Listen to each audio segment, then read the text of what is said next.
Բարի երեկո 5-րդ ալիքի եթերում հարցազրույցն է։ Մեր տաղավարում հյուրընկալել եմ թուրքագետ պատմական գիտությունների դոկտոր պրոֆեսոր Ռուբեն Մելքոնյանին։ Պարոն Մելքոնյան, շնորհակալություն մեզ հյուրընկալվելու համար։ Նախ անդրադառնանք Վեհափար Հայրապետի որոշմանը, նրա որոշմամբ եպիսկոպոսատ ժողովը փետրվարի 16-ից 19-ը անցկացվելու է Ավստրիայում։ Պայմանավորված վերջին իրադարձություններով արդյոք սա ժողովին մասնակցողների անվտանգությունն ապահովելու փորձ էր։ Նախ պետք է փաստել, որ այնինչ հիմա տեղի ունենում եկեղեցու շուրջ, ըստ էության բացահայտ թշնամանքի եւ հալածանքի քաղաքականություն է եւ ուղղված է ոչ միայն ամենայն հայոց հայրապետին, այլ ուղղված է հայ առաքելական Սուրբ եկեղեցուն եւ այնինչ տեղի է ունենում նաեւ այսպես կոչված բարենորոգման անվան տակ, դա մեծագույն միֆ է եւ այդ բարենորոգիչները ճիշտ կլինի նախ իրենց բարենորոգեն ոչ միայն նյութական եւ այլ իմաստներով, էսթետիկ, այլ հոգեվոր եւ նոր ուրեմն այսպես ներկայացնեն հայտ բարենորոգելու այն կառույցը, որը դարեր շարունակ դիմագրավել է տարբեր տեսակի հալածանքների, այդ թվում թշնամական հալածանքների։ Եվ պարզ է, որ այս իրավիճակում եկեղեցին եւ ամենայն հայոց հայրապետը պետք է ըստ իրավիճակի իրականացնեն որոշակի քայլեր, քանի որ ինչպես բնութագրել է մեր սիրելի Միքայել Սրբազանը, տիրադավերը շարունակում են իրենց հակաեկեղեցական քայլերը արդեն անցնելով բոլոր տեսակի գծերը եւ եպիսկոպոսած ժողովի ուրեմն այլ երկրում անցկացնելը հստակ ցուցիչ է, որ Հայաստանի Հանրապետությունում իշխանությունը տարբեր լծակներով իր ամբողջ կարելի ասել լծակներով աշխատում է եկեղեցու դեմ, առանձին հոգևորականների դեմ եւ այնինչ տեղի ունենում է իրավունքի սահմաններից էլ է դուրս, մասնավորապես կաթողիկոսական տնօրինումը Մասյացոտնի թեմի առաջնորդի դատարանի վճռով փոխել եւ այլն, որ 1725 տարվա ընթացքում հայ եկեղեցին նման անօրինություն չի տեսել, այն էլ հայկական պետության կողմից եւ չի բացառվում, որ եպիսկոպոսած ժողովին մասնակցող եպիսկոպոսները կամ ենթարկվեն տարբեր հալածանքների Հայաստանի ներսում կամ ուղղակի նրանց թույլ չտրվի մտնել Հայաստան եւ բազմաթիվ այլ խոչընդոտներ, ուստի ուրեմն ընտրվել է այս տարբերակը։ Եվ երկրորդ մեր լավագույն հոգեվորականներից մեկը Տեր Արարատը այսօր մանրակրկիտ բացատրել է եւ ներկայացրել է նախորդիվ եղած դեպքերը, երբ եպիսկոպոսատ ժողովները տեղի են ունեցել ոչ Հայաստանում տարբեր պատճառներով, բայց մենք պետք է սա էլ պատմության մեջ կմնա, որ 2026 թվականին հայ առաքելական եկեղեցու եպիսկոպոսատ ժողովը հնարավոր չի եղել անցկացնել Հայաստանի Հանրապետությունում ԿՊ-ական իշխանության եւ կոնկրետ Նիկոլ Փաշինյանի եկեղեցահալած գործունեության հետևանքով, որին միացել են տիրադավերը եւ իդեպ այդ տիրադավները, որ ասում են մի տիրադավ Ամերիկայից, չէ, ասում է, որ Վեհափարը քաղաքականացրել եւ պետության դեմ է գործում, այդ տիրադավը պետք է հասկանա, որ երբեք հայոց հայրապետը առավել եւս Գարեգին II-ը պետության դեմ չի գործում, իշխանությունը Փաշինյանական եւ պետությունը դրանք նույնական չեն ու երկրորդ եթե խոսում են քաղաքականացումից, ապա ավելի բացահայտ քաղաքականացում, քան այդ 10 տիրադավների հայտարարությունից հետո փութաջանորեն շատ շտապ գազելով կամ չգիտեմ այլ կերպ կառավարության ղեկավարի կեցավայր հասնելը եւ նրա հետ համատեղ փաստաթուղթ ինչ որ թուղթ ստորագրելը դրանից ավելի քաղաքականացված երևույթ չկա։ Եթե եկեղեցին եք ուզում բարեկարգեք, բարենորոգեք, չգիտեմ այլ տարբերակներ կան, քաշվեք ինչ որ վանք ճկնեք եւ այլն, ինչու եք գնում կառավարություն, ինչու եք գնում վարչապետի կեցավայր, ինչու եք ուղիղ երկրի փաստացի ղեկավարի հետ որոշում եկեղեցու ներքին խնդիրները միևնույն ժամանակ ասում եք, որ մենք քաղաքականացմանը դեմ ենք, բայց այդ մարդու հետ, որ այդ թուղթը ստորագրել եք,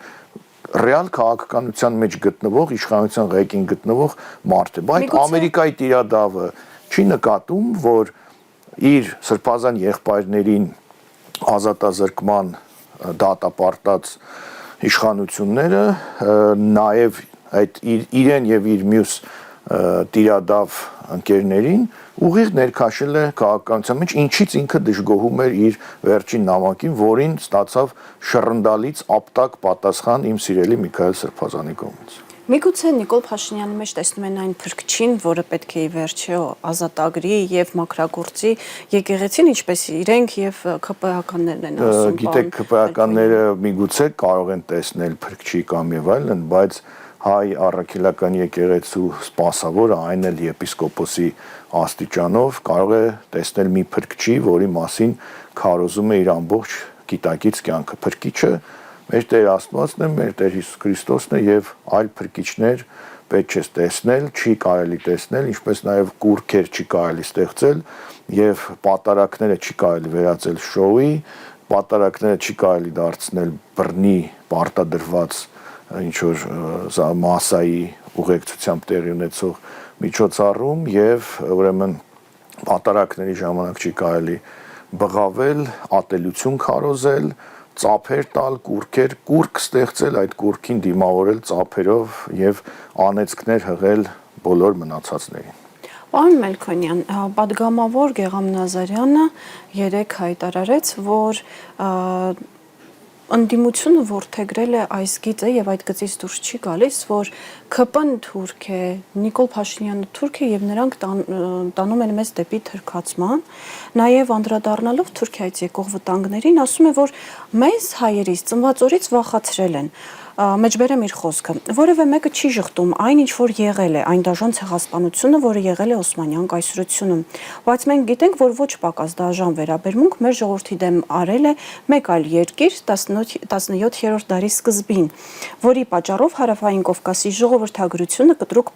փոխվել է, բայց մենք չենք ասում, այ հեսա հարավից կգան, մեզ այս կանեն, մեզ այն կանեն, որովհետև մենք գիտակցում ենք, որ իրենք այդ մտադրությունը չունեն։ Թուրքիան մտադրություն չունի մեզ կուլ տալ։ Երբ ասում ենք նման բան, մեզ ասում են ինչպես կարող ես այդպիսի բան ասել։ Թուրքիան իսկապես մեզ կուլ տալու մտադրություն չունի։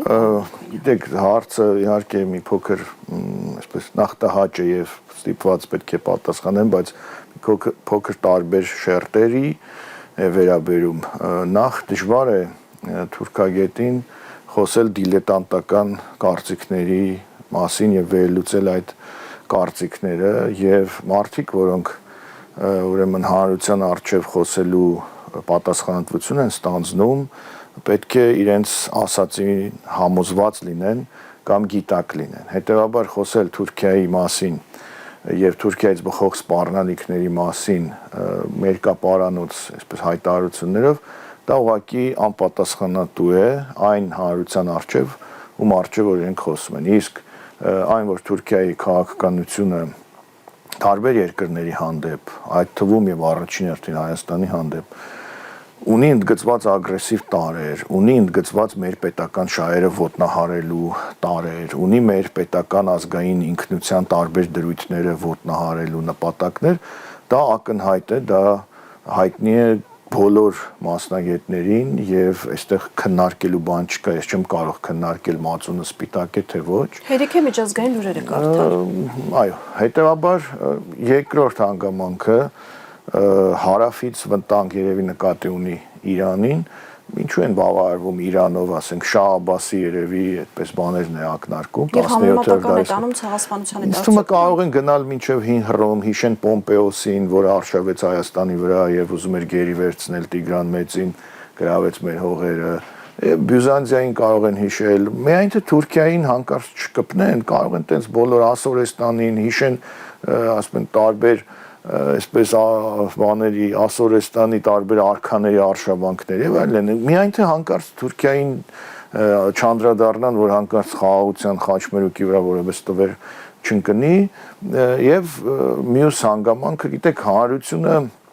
իհարկե հիմա գտնվում է ներքին հիբրիդային տարբեր հարձակումների ծիրում եւ թշնամին այլևս ներկայացվում է որպես ոչ թշնամի, վտանգը ներկայացում է որպես ոչ վտանգ, բայց դա ցավոք սրտի իրենց ներկայացնելու հետևանքով վտանգը իրականում չի փոխվում։ Վտանգը մնում է վտանգ, սպառնալիք երկիրը մնում է սպառնալիք երկիր, Թուրքիայի քաղաքականությունը մնում է անփոփոխ, ինչքան էլ այս դաշտից այն դաշտն անցած, ընտրություններին այլ հռետորաբանությամբ գնացած վերջում իր հայացքներն ու հռետորաբանությունը փոխած անձինք եւ դաշտը լիովին փոխած անձինք ուրիշ բան խոսեն, միևնույն է Թուրքիան շարունակում է իր հստակ քաղաքականությունը, որի մեջ ես որպես թուրքագետ հավաստիացնում եմ, որ շարունակում են մնալ տարրեր, որոնք մեր պետության ու ազգի շահերի հետ ուղիղ հակոտնյա են։ Միայն այսպես ամենամեղմ ձևակերպումը այդպես կարող եմ տալ եւ ավելի այսպես մանրամասնելու կարիք ըստ էության չկա, բայց այն որ հանրությանը այդ սպառնալիքը այլևս այսպես այն կերպ են ներկայացնում, որ հանրությունը դրան միգուցե ավելի թույլ է արձագանքում, դա մեր հանրության հանդեպ իրականացված հիբրիդային հարձակման հետևանք է, որ հանրության բնազդները ինքնապաշտպանման որոշակիորեն մեղմացան եւ դա իօգուտ հանրության չէ, որովհետեւ ել եմ ասում, մեր հանրության մոտեցումները կարող են փոխվել, բայց թշնամու մոտեցումները չեն փոխվում։ Հետեւաբար ներկայացնել ուրեմն եւ անընդհատ շնորհակալություն հայտնել, ասենք Թուրքիայի արտգործնախարար Հական Ֆիդանին, որը Թուրքիայի հետախուզության պետը լինելով բազմաթիվ հակահայկական ակցիաների կազմակերպիչ ու ղեկավարն է, ինչ ասեմ, շարունակեք շնորհակալություն հայտնել Հական Ֆիդանին,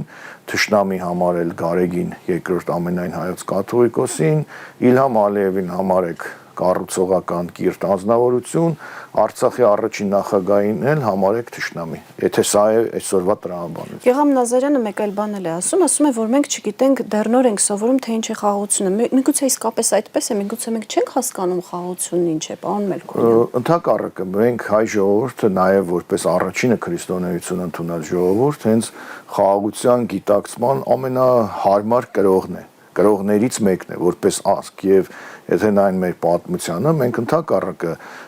միշտ եղել ենք խաղաղության կողմնակից, խաղաղության առաջ մղող եւ որպես հայեր եւ որպես քրիստոնյաներ։ Հետեւաբար ուղղակի տարածաշրջանը այնպիսին է, մեր աշխարհագրական դիրքը այնպիսին է, որ մենք այն երջանկությունը չենք ունեցել, ինչպես ունեն, ասենք չեմ, տարբեր եվրոպական երկրներ երկարատև խաղաղության, բայց ասել, որ մենք չգիտենք ինչ է խաղաղությունը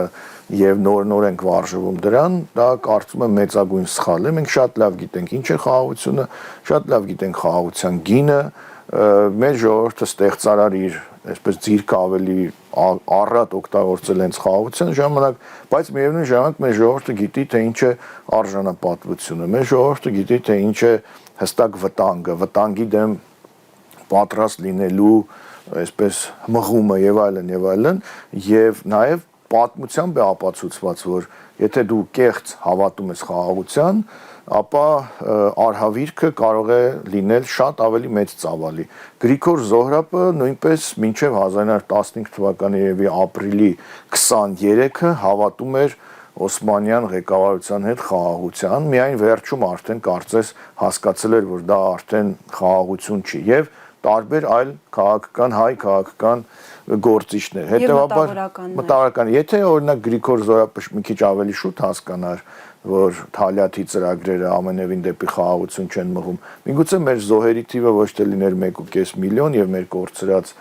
մշակութային եւ այլ ժառանգությունը այս ծավալի լիներ, կամ միգուցե նույնիսկ տարածքները ոչ ոք չգիտի, միգուցե ինքնապաշտպանությունը ավելի ճիշտ լիներ եւ այլն, միգուցե այսպիսի արհավիրքի մենք չբախվենք, այնպես որ ասել, որ մենք չգիտենք թե ինչ է խաղաղություն եւ հիմա ասենք թուրքերն ու ադրբեջանցիները պետք է մեզ սովորեցնեն ինչ է խաղաղություն, իսկ իրենք այդ նույն անձնավորությունը կամ իր գաղափարակիցները կամ նրանց ում ինքը միացել է կամ վերադարձել է գիտեն խաղաղությունն ինչ է եւ այդ կոնտեքստում ասենք Ռամիլ Սաֆարովին հայ սպային կաթնահարածին կոչում են բարձրացնում տարբեր հանցագործների անունով շարունակում են դպրոցներ, փողոցներ, ուրեմն անվանել, երևի այդ խաղաղությունից բխեցնելով ուզում են հայ-թուրքական սահմանային ուղեկալը անվանակոչել Թալյաթ Փաշայի անունով, դա երևի թուրքական խաղաղության պես կոնցեպտը, որը իր անթաքույց դրսևորվում է, այնպես որ չի կարելի խոսել այդպիսի նուրբ թեմաների մասին, ունենալով գեր դիլետանտական ուրեմն մոտեցումներ ու կարծիքներ, դա իրոք ճիշտ չէ հասարակության առջև։ Պետք էլ չի անընդհատ վախեցնել հասարակությանը, բայց պետք է ասել, որ սա բաժակ է, սա ջուր է, եւ հասարակությունը ինքը շատ լավ կարող է հասկանալ, թե ինչ էր կարող է, մանավանդ իր պատմական փորձից ելնելով եւ առիթ ունեցել եմ ասելու, որ յուրաքանչյուր արցախցի, որ ապրում էր իր բնորանի վրա, շատ լավ գիտեր մինչև Արցախի կորուստը, թե որն է բանաձևը, ուրեմն թշնամու հետ ապրելու արժանապատիվ ու խաղաղ։ Յուրաքանչյուր արցախցի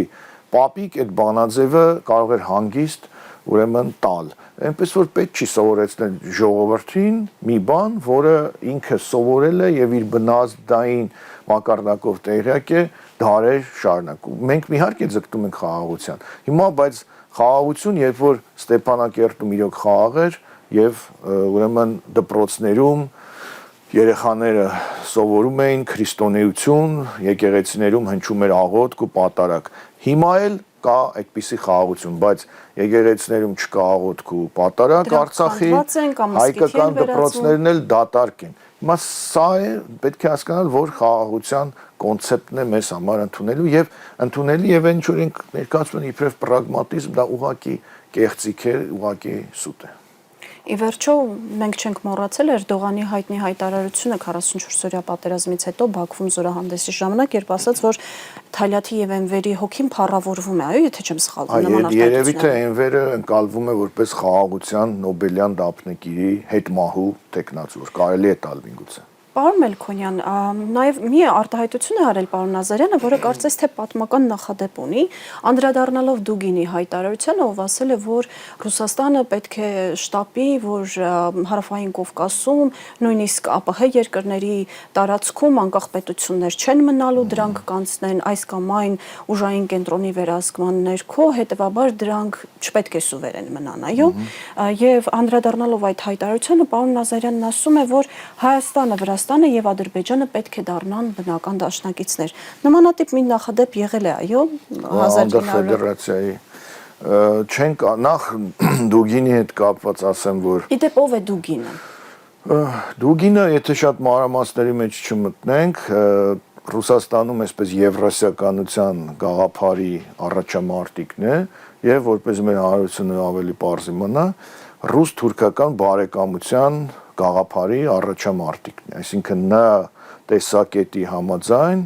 Ռուսաստանն ու Թուրքիան պետք է ջերմ հարաբերություններ ունենան, անգամ ռազմավարական, բարեկամական, ստրատեգիական եւ այսպես ապագան թուրք-ռուսական այսպես բարեկամության մեջ են, որում թուրքական ասելով նաեւ նկատի առնվում կենտրոնասիական թուրքախոս ժողովուրդներին եւ այլն եւ այլն։ Եվ Դուգինին համարել ինչ որ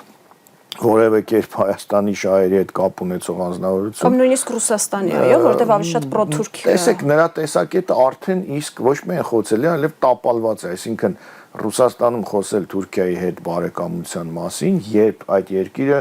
13-14 անգամ պատերազմել է Թուրքիայի հետ, եւ շահերը իրենց որոշակի հատկապես ստրատեգիական շահերը գտնվում են հակադիր բևեռներում, երբեմն նկատվում են որոշ այսպես մեղմացման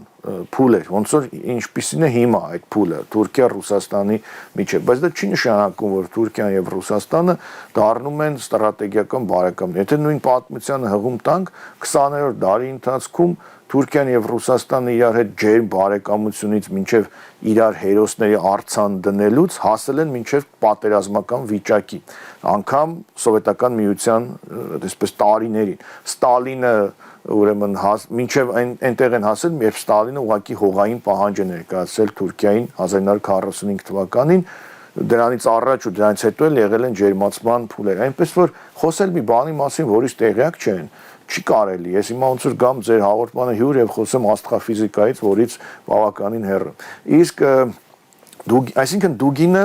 այսպես խոցելի ու տապալված տեսությունների հեղինակի անընդհատ գրում է այդ մասին հատորներով եւ էջերով եւ չի արտացոլում Ռուսաստանի պաշտոնական Ես չեմ կարող ասել որ արտացոլում է այն որ ինքը այսպես ռուսական որոշակի շրջանակների հետ կապ ունի դա ակնհայտ է բայց այն որ նրա տեսությունը խիստ վիճարկելի է նաեւ Ռուսաստանում հատկապես թուրք ռուսական եղբայրության կոնտեքստում դա ակնհայտ է եւ ինչ վերաբերում է նաեւ այսպես Հայաստանի, Վրաստանի եւ Ադրբեջանի, դաշնակցությանը, դեք ցանկալին իրականության տեղ դնելով ոչ միշտ են երբեք էլ հնարավոր չի հասնել այսպես իրականությանը եւ մենք միգուցե Վրաստանի հետ ունենք տարբեր կապող այսպես խողովակներ մեր ընդհանուր անցյալը, չգիտեմ քրիստոնեական եւ այլն, բայց անգամ Վրաստանի հետ պատմության ընթացքում մենք երբեմն եղել ենք ոչ այդքան այն վիճակում, որ ունենանք ստրատեգիական այսպես հարաբերություններ,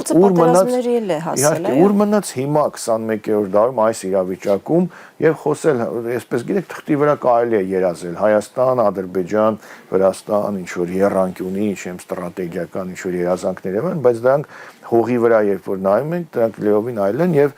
քանի որ հիշեցիք Դուգինին նրա այդ հայտարարությունները, որ նա ըստ էության մի քանի պետության, այսպես ինքնիշխանությաններ, վերաբերում Տաջիկստանից սկսած Հայաստան, Վրաստան, որ պետք է սուվերեն չլինեն, մենք մեկը միշտ պետք է ֆիքսենք, որ ցանկացած մեկը, դա կլինի Դուգին, դա կլինի Հական Ֆիդան, թե դա կլինի Ալիև, թե ով ուզում է լինի Հայաստանի ինքնիշխանության, իրական ինքնիշխանության հանդեպ ցանկացած ուրեմն հայտարարություն վիրավորանք, պետք է արժանանա մեր կրկնակի բացասական պատասխանին բոլոր հնարավոր մեթոդներով առանց ընտրելու թե այդ հայտարարությունը անում են Ամերիկայից, Ադրբեջանից, Թուրքիայից, Ռուսաստանից, թե Ուկրաինայից, թե որևէ այլ երկրից։ Չէ, ընտրողաբար, ասենք գիտեք, Հական Ֆիդանը հայտարարում է, որ Փաշինյանի կառուցողական ոճը իրենք սատարում են եւ պետք է դա շարունակվի ընտրություններից հետո։ Քայլեր կանեն, սիմվոլիկ։ Այո։ Ֆիդանը ասում է, մենք սատարում ենք Փաշինյանի կառուցողական քաղաքականությանը, որը պետք է շարունակվի խորհրդարանական ընտրություններից հետո, այդ կոնտեքստում։ Թուրքական դիվանագիտության լեզվից եթե թարգմանենք, ինչ է դա նշանակում։ Ուղիղ ասում է, այսինքն որևէ լեզվից պետք չէ թարգմանել, ես Ֆիդանի այստեղի հայազգի պաշտպանների համար երևի բարդ խնդիր է առաջացել, բայց մեր հանրությունը պետք է հասկանա ինչ է ասել Ֆիդանը։ Բառացի ես թուրքիանից թարգմանաբար ասում եմ։ Թուրքիան սատարում է Փաշինյանի կառուցողական քաղաքականությանը, ստորակետ, որը անհրաժեշտ է շարունակել, որը պետք է շարունակվի։ Եվ ընտրությունների մասն է խոսում։ Չի նշանակում, որ ցանկալի է, որ ընտրությունից հետո մնա այս ուժը, որը շարունակի այն քաղաքականությունը, որը Ֆիդանը անվանում է կառուցողական։ Թուրքիայի արտգործնախարարը որ քաղաքականությունն է անվանում կառուցողական Հայաստանի, որը հրաժարվում է Արցախից, որը ստորադասում է կամ անտեսում է ցեղասպանության հարցը, որը Արարատը հանում է իր սիմվոլիկայից եւ այսպես շարունակ։ Սա Հական Ֆիդանի համար իրոք կառուցողական քաղաքականություն, բայց հայերիս համար Հական Ֆիդանի ու հայերիս մոտեցումներն ու կարծիքները լիովին իրար հետ համահունչ են, ես կարծում եմ բացարձակ իրար հետ չեն կարող համահունչ լինել։ Եվ մարդիկ, որոնք պաշտպանում են Հական Ֆիդանին, ասում են, ինքը սենց չի ասել, նենց է ասել եւ ասում են, այ չեմ ռուս լրագրողի ասածը պետք է քննադատել, որը լրագրող է, ճիշտ է, իշխանամետ լրագրող,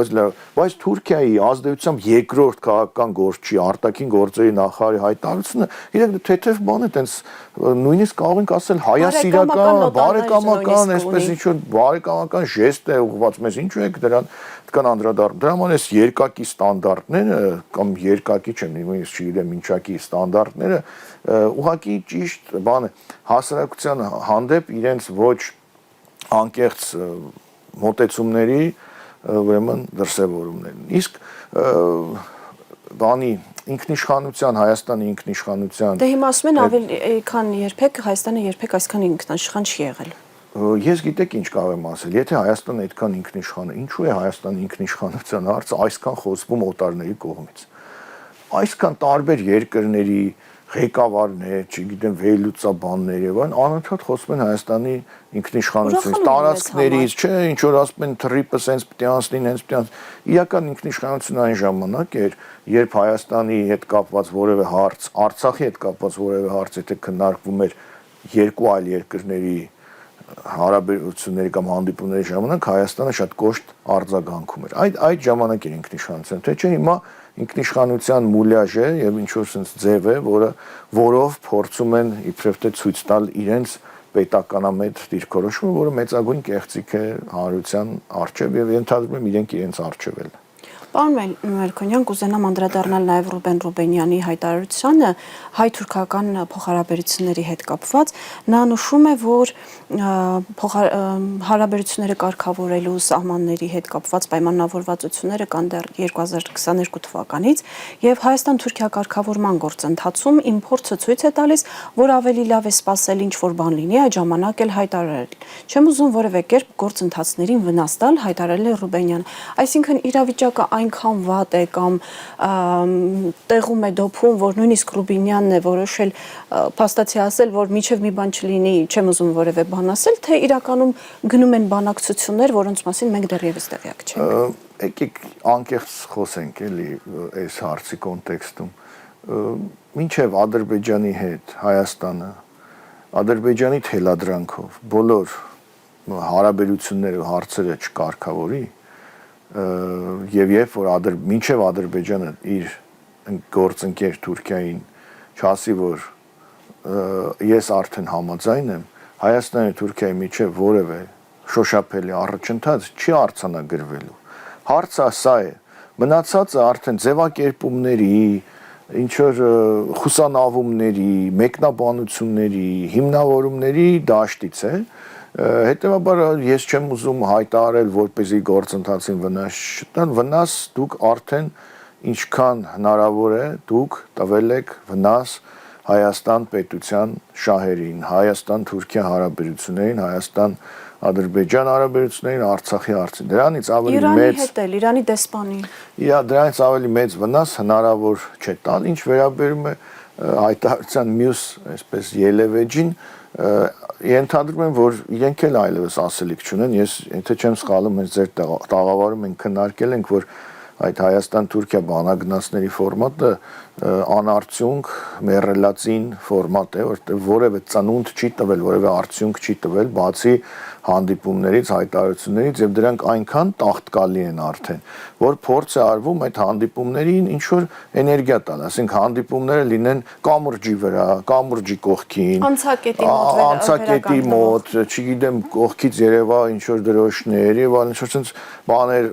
փորձում են ակտիվություն հետաքրքրություն մտցնեն բայց միևնույնն է հարցը առաջ չի գնում ամեն հանդիպանը խոսում են որ այն նախորդ ավելի նախորդ հանդիպման ժամանակ ձեռք բերված պայմանավորվածությունները պետք է կյանքի կոչվեն բայց ինչպես տեսնում եք սահման անգամ երրորդ երկրների քաղաքացիների համար չի բացվում միգուցե հիմա կարծես սահմանի մոտ ինչ որ ակտիվ շինարարություն է ինչպես լրատվականներն են հաղորդում միգուցե ինչ որ Սիմվոլիկ քայլերի սիմվոլիկ քայլերից մեկը լինի, որ մենք ուրախանանք, որ դիցուկ երրորդ երկրի քաղաքացիները կարողանան հատել Հայաստան-Թուրքիա սահմանությունում երրորդ երկրի ենթադրում են բոլոր երրորդ երկրների քաղաքացիները եւ դա այստեղ ներկայացվում որպես մեծագույն ձեռքբերում հասկանաք այսինքն աշխարհացունց Հայաստանի դիվանագիտությունը սկսած չգիտեմ արգիշտի առաջինից երևի երբևէ այսպիսի մեծ քայլ չի արել ինչպես փորձում են իրենք ներկայացնել այս բանը սպասվող այդ սահմանի բացումը երրորդ երկրների քաղաքացիների համար եւ ենթադրում եմ իրենք էլ այլևս ասելիքը իրենց սնանկ է բանկը ասելիքի սնանկ է դրա համար ենթադրում եմ խուսափում են ինչ որ բան ասելուց որովհետեւ քանիցս ասել են որ շուտով սա կլինի առաջընթաց կլինի եւ այլն բայց չի եղել ինչու չի եղել շատ հստակ է Էրդողանն էլ իրենց Հական Ֆիդանն էլ շատ հստակ ասում են մինչև Ադրբեջանի հետ հարաբերությունները չկարգավորվի մինչև պայմանագիրը չստորագրվի մենք որևէ լուրջ քայլ չենք անելու իսկ Ադրբեջանի պայմանը շատ հստակ է փոխել սահմանադրությունը Հայաստանի եւ մնացած այն պահանջները որ ներկայացվել այսինքն հանրությունը պետք է հասկանա որ առաջիկա ընտրություններին ինքը քվեախցում կարող է հաղթել Հական Ֆիդանին չքվեարկելով այս իշխանության օգտին կարող է ուղղակի իր փոքրիկ պայքարը մղել Հական Ֆիդանի եւ թուրքական պետության դեմ, որտեղ Հական Ֆիդանն ասում է մենք ողջունում ենք այս քաղաքականությունը եւ ուզում ենք որ այն շարունակվի։ Եթե Հայաստանի քաղաքացին չի ուզում որ դա շարունակվի, Հական Ֆիդանի ուզածով շարունակվի, նա կարող է օրինական համանդրական ճանապարհով իր փոքրիկ պայքարը մղի իր ընտրատեղամասի քվեախցում։ Սա մեկ եւ երկրորդը Եթե Աստված միացե ընտրությունների արդյունքները այնպես լինեն, որ այս իշխանությունները հնարավորություն ունենա նաև սահմանադրական փոփոխություններ անեն, պետք է էլի մեր քաղաքացին, մեր քվեարկողը հասկանա, որ այդ սահմանադրական հանրաքվեն ներկայացնում է իրենց Իլհամ Հեյդարի Ալիևը։ Դա է այդ սահմանադրական բարեփոխման իրական կնքահայրը, իրական հեղինակը, եւ երբ որ գնան տեղամասեր, պետք է հասկանան, որ քվեարկելու են կողմ կամ դեմ այն առաջարկի, որ իրենց ներկայացնում է Իլհամ Ալիևը իրականում, բայց այսպես հայաստանցի պաշտոնյաների կամ իրավաբանների մեկնաբանմամբ։ Պարոն Մելքոնյան, իսկ թուրք-ադրբեջանական տանդեմը որքան հեռու կարող է գնալ Նիկոլ Փաշինյանին պաշտպանելու հարցում, եթե հանկարծ վտանգ զգա, որ ընտրությունների ժամանակ, օրինակ,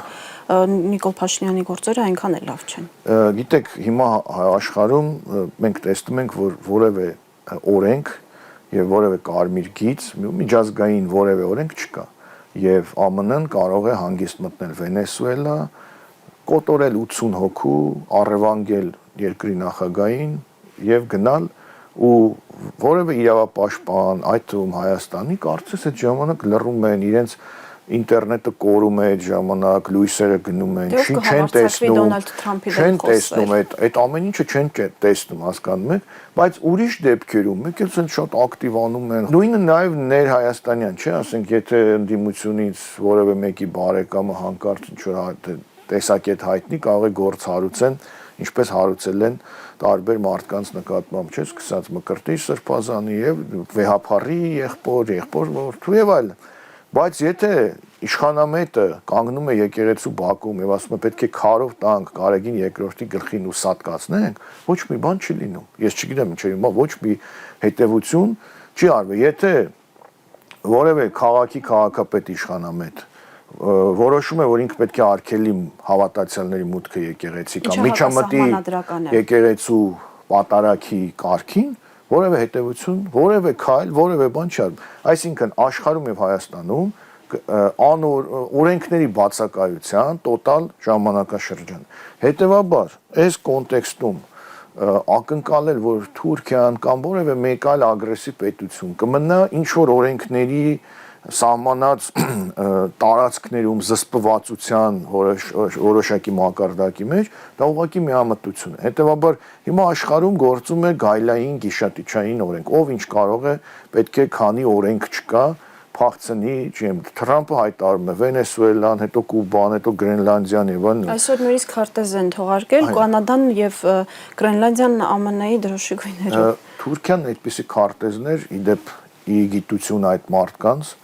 ձեր հիշատակած Վաղուց է հրապարակում մոտ 100 տարի առաջ ուրեմն հրապարակել է այդպիսի քարտեզ, որի շրջանակներում Սյունիքը որևէ կերպ հայկական չէ, որևէ կերպ հայկական չէ։ Ռուսաստանի որոշ տարածքներ էլ իդեպ։ Վրաստանից էլ, Բաթումն էլ, Հունաստանից էլ եւ այլն եւ այլն։ Եվ այդ քարտեզները պարբերաբար 20-րդ դարի ընթացքում, 21-րդ դարում հրապարակվել։ Հիմա ակնկալել, որ այս պետությունը Թուրքիան պետք է ինչ որ կարմիր գծեր ունենա օրենքից դրթված, ինչ որ քայլ չանի, որովհետև միջազգային օրենքը կամ ինչ որ Փարիզի, չգիտեմ, ինչ վեհաժողովի կետը, այսպես բան, դա մեղմ ասած միամտություն է, միայն հակակշիռը կարող է պաշտպանել, այսինքն չի անի մի քայլ, իմանալով, որ կարող է ունենալ հակակշիռ այս քայլը, եւ այս կոնտեքստում Ֆիդանի, Էրդողանի եւ մյուսների ձևակերպումները, որ այս իշխանությունները շանս են, Փաշինյանի իշխանությունները, եթե չեմ սխալվում, քլչներ հայտարարել, թե ով որ շանս է տարածաշրջանի համար, որ իրենք սատարում են։ Հասկանում եք, եթե ասենք օրինակ Ռուսաստանի արտգործնախարար Լավրովը ասեր մենք սատարում ենք այսինչ ուժի կառուցողական քաղաքականության, ինչպիսի բան վայնասուն կբարձրանար։ KGB-ի ագենտ։ Կամ Իրանի ինչ որ մի պաշտոնյա, կամ Չինաստանի, բայց երբ որ Թուրքիայի արտգործնախարարը բառացի ասում է մենք սատարում ենք այս կառուցողական քաղաքականություն, ասում են այ մենք գնում ենք դեպի խաղաղություն, Ֆիդանն էլ մեզ օգնում է, շնորհակալություն Ֆիդանին, դուք մի խանգարեք, դուք, չգիտեմ, եւ այ Գարեգին II-ն է խանգարում, Հայաստանի հայ ժողովրդին խանգարում է իր իսկ կաթողիկոսը, հասկանում եք, աբսուրդի, այսինքն հայ ժողովրդին օգնում է թշնամական երկրի արտգործնախարար Հական Ֆիդանը, բայց խանգարում է իր իսկ երկրի, իր իսկ ազգի ամենայն հայոց կաթողիկոս։ Հետևաբար ձեր հարցին ես չեմ կարող ուղիղ պատասխանել, թե ինչքան խորը կգնա թուրք-ադրբեջանական տանդեմի քայլերը, բայց այն, որ հրապարակային մենք տեսնում ենք այդ երկու պետությունների բացահայտ ուրախությունը Հայաստանի այս քաղաքականության հանդեպ, դա ակնհայտ է եւ նաեւ էլի որպես թուրքագետ ուզում եմ ասել, որ Հայաստանի իշխանությունների հանդեպ Թուրքիայի պաշտոնական կամ պաշտոնյաների հռետորաբանությունը նույնպես նոր չէ եւ տարբեր ժամանակներում իրենք արտահայտել են կամ ուրախություն կամ ափսոսանք, որ Հայաստանում այսպիսի իշխանություն կա եւ զուգահեռ ես կարող եմ հիշել, որ 98 թվականին, երբ որ նախագահ ընտրվեց Ռոբերտ Քոչարյանը, թուրք տարբեր պաշտոնյաներ իշխանության մեջ գտնվող խորը ափսոսանք հայտնեցին, որ Հայաստանում այսպիսի վիճակ է ձևավորվել, որը իրենց ընդհանրապես ձեռնտու չէ, որովհետև իշխանությանը եկել կարծր դիրքորոշմամբ անձնավորություն։ Եվ դրա համար ինձ մոտ որ դուք հարց տվեցիք, որպես թուրքագետ անմիջապես այսպես հիշեցի նախորդ ղեկավարների հանդեպ թուրքական պաշտոնական հռետորաբանություն, որը երբեմն փաստորեն բացահայտ է լինում եւ չեն էլ քողարկում։ Պարոն Մելքոնյան, շնորհակալ եմ հետաքրքիր զրույցի համար։ Հիշեցնեմ այսօրվա իմ զրուցակիցն էր թուրքագետ պատմական գիտությունների դոկտոր պրոֆեսոր Ռուբեն Մելքոնյանը։ Հարցազրույցի հաջորդ թողարկումը վաղն է։ Հաջողություն։